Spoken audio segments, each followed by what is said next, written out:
الله أكبر الله أكبر الله أكبر الله أكبر الله أكبر الله أكبر الله أكبر الله أكبر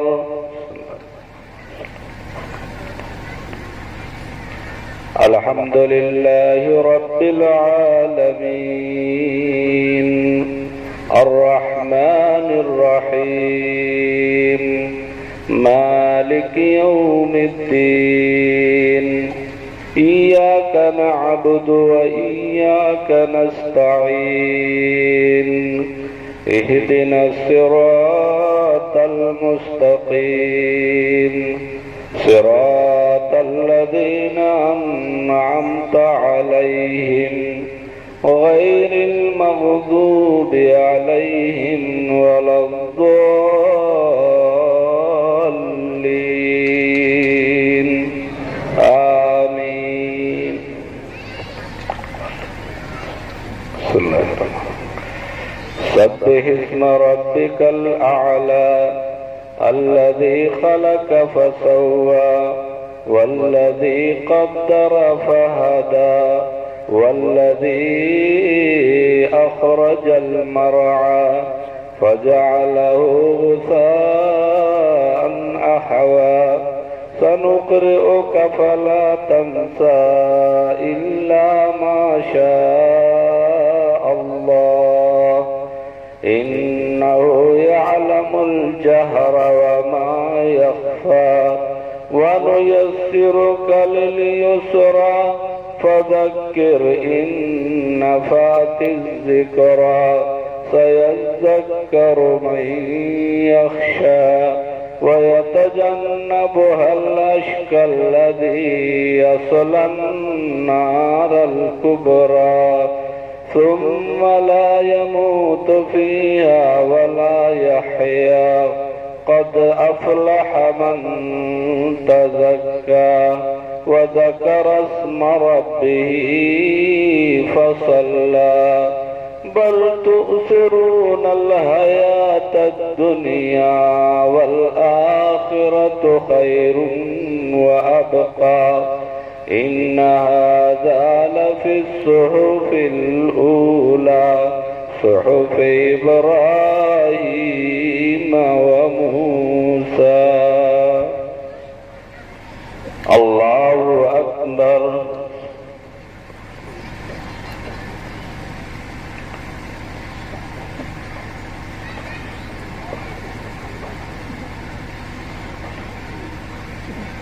سمع الله لمن حمده.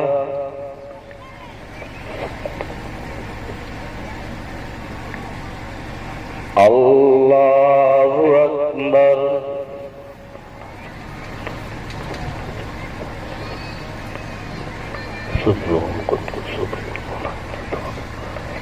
الله أكبر.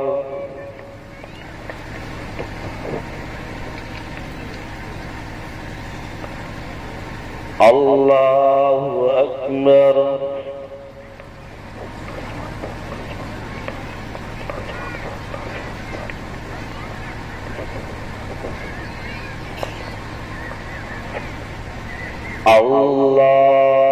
الله أكبر.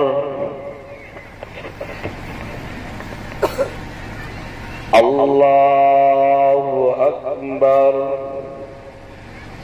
الله أكبر.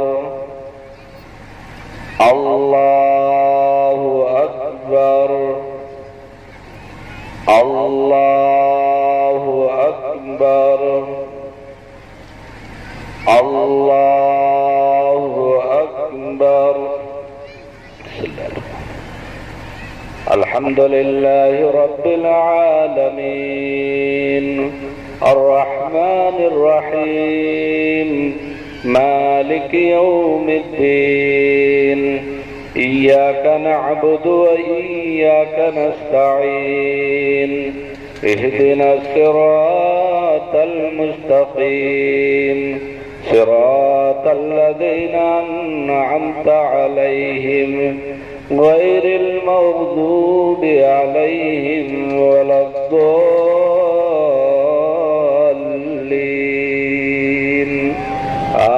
آمين. هل أتاك حديث الغاشية وجوه يومئذ خاشعة عاملة ناصبة تصلى نارا حامية تسقى من عين آنية ليس لهم طعام إلا من ضريع لا يسمن ولا يغني من جوع وجوه يومئذ ناعمة لسعيها راضية في جنة عالية لا تسمع فيها لاغية فيها عين جارية فيها سرر مرفوعة وأكواب موضوعة ونمارق مصفوفة وزرابي مبثوثة أفلا ينظرون إلى الإبل كيف خلقت وإلى السماء كيف رفعت وإلى الجبال كيف نصبت وإلى الأرض كيف سطحت فذكر إنما أنت مذكر لست عليهم بمسيطر إلا من تولى وكفر فيعذبه الله العذاب الأكبر إن إلينا إيابهم ثم إن علينا حسابهم. الله أكبر.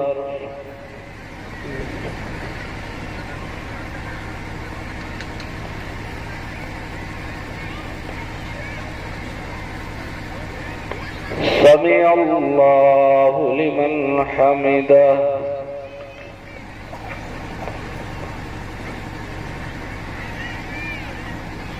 الله أكبر.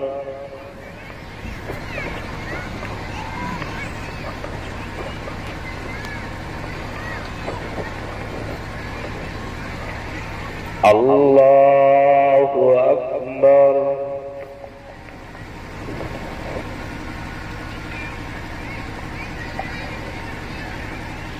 الله أكبر.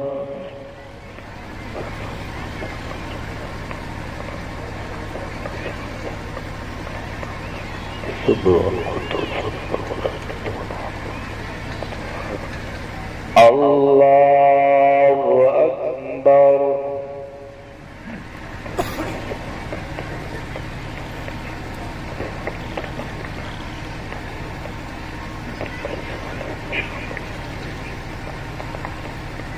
اللهم صل على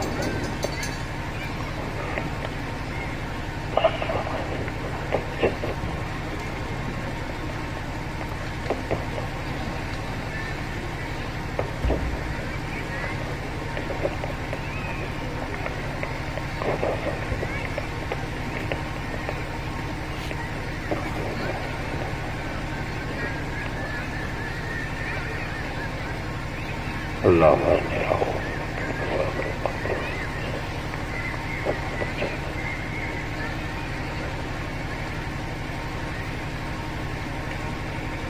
السلام عليكم ورحمة الله. السلام عليكم ورحمة الله. الله أكبر. الله أكبر. لا إله إلا الله والله أكبر الله أكبر ولله الحمد.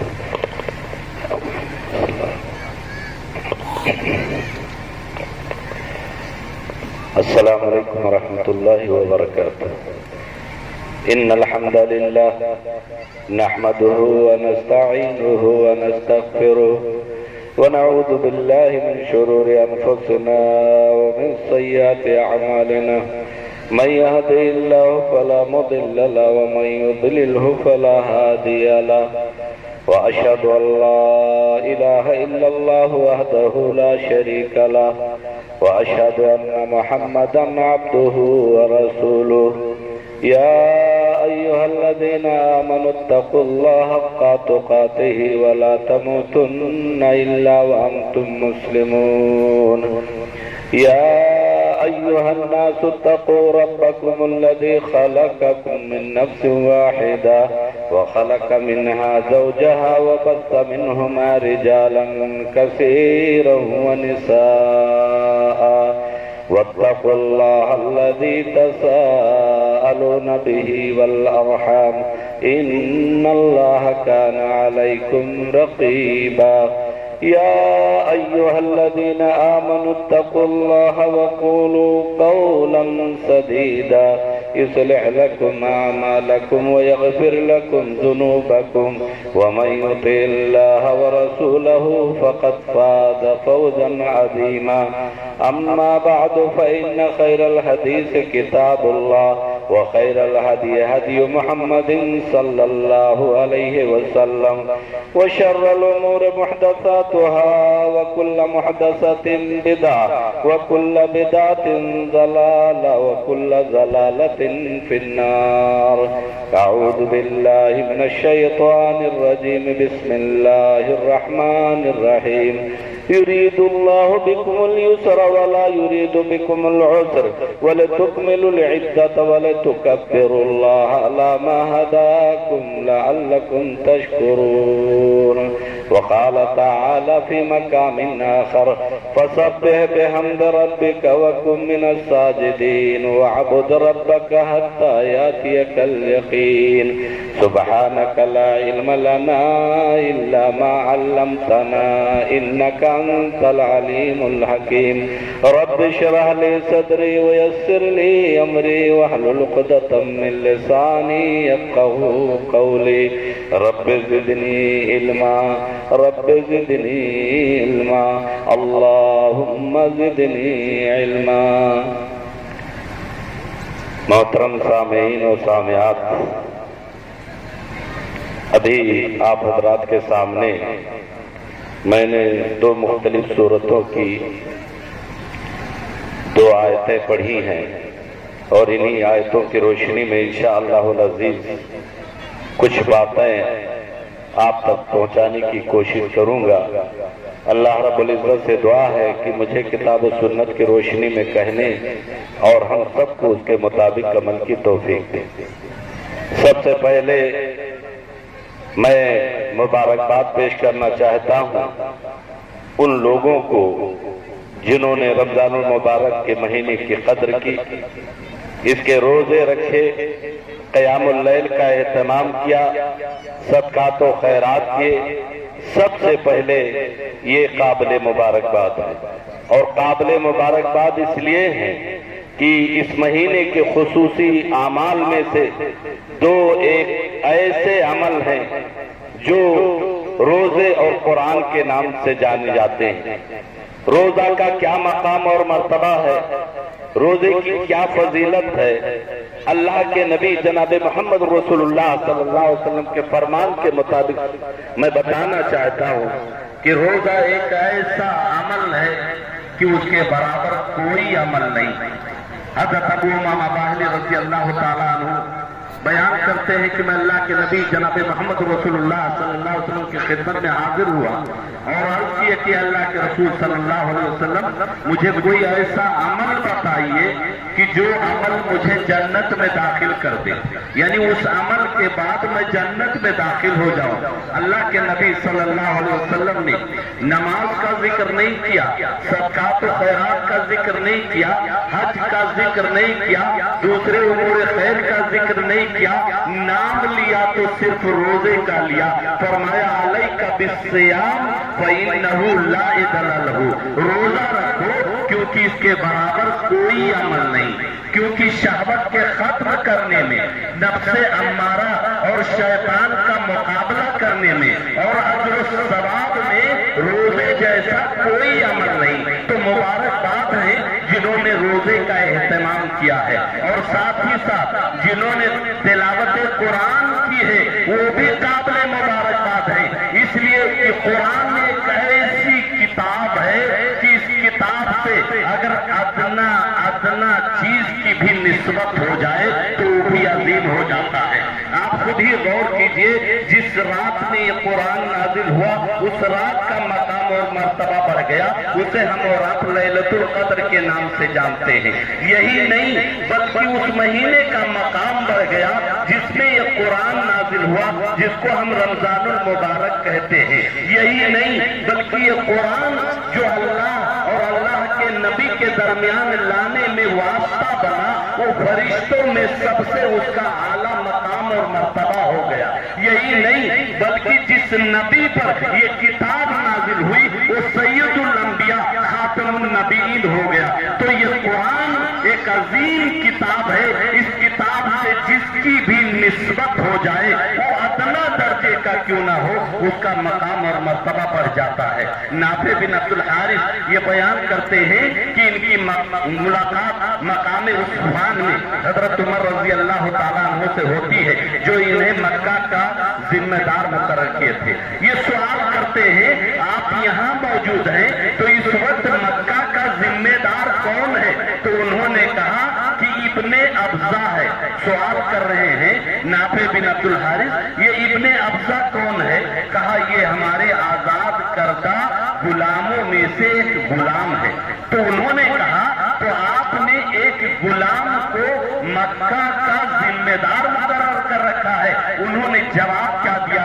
انہو قارئ لکتاب اللہ عز وجل وانہو عالم بالفرائض، اس کے اندر خوبی ہے، وہ قاری قرآن ہے، قرآن کا حافظ ہے، قرآن پڑھنے والا ہے اور احکام فرائض کا علم بھی رکھتا ہے۔ اور حضرت عمر رضی اللہ تعالیٰ عنہ نے مزید یہ بھی کہا کہ سنیے آپ خبردار ہو جائیے، آپ ہی کے نبی کا فرمان ہے ان اللہ یرفع بہذا الکتاب اقواما ویدعو بہ آخرین، کہ اللہ اس کتاب کے ذریعے کچھ لوگوں کو بلندیاں نصیب کرتا ہے تو کچھ لوگوں کو زوال پہ بھی لے آتا ہے، پستی پر لے آتا ہے۔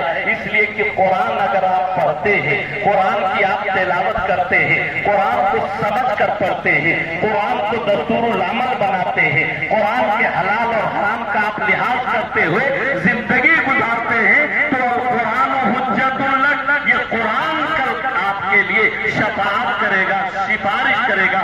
لیکن اگر آپ قرآن سے اپنے رشتے کو توڑ رہے ہیں، قرآن مجید پڑھتے نہیں ہیں، پڑھتے ہیں لیکن سمجھتے نہیں ہیں، پڑھتے بھی ہیں سمجھتے بھی ہیں لیکن دستور العمل نہیں بنا رکھے ہیں، حلال اور حرام کی قرآن کی روشنی میں تمیز نہیں کرتے ہیں، آپ اس کو حکم تسلیم نہیں کرتے ہیں، تو القرآن حجت لک وعلیک، تو یہ آپ کے خلاف بھی دلیل ہوگا۔ خود نبی اللہ کے حضور اگر آپ قرآن کے مطابق نہیں چلتے ہیں، قرآن نہیں پڑھتے ہیں، قرآن کو حکم تسلیم نہیں کرتے ہیں، تو خود نبی پاک صلی اللہ علیہ وسلم اللہ کے حضور ہمارے خلاف گواہی دیں گے۔ وقال الرسول یا ربی ان قوم اتخذوا هذا القرآن مہجورا، رسول کہیں گے کہ اے میرے رب، میری اس قوم نے قرآن کو چھوڑ رکھا تھا، قرآن نہیں پڑھتا تھا، قرآن کو سمجھ کر نہیں پڑھتا تھا، قرآن کے مطابق اس کا عمل نہیں تھا، قرآن پڑھتا تھا لیکن حلال اور حرام میں تمیز نہیں کرتا تھا،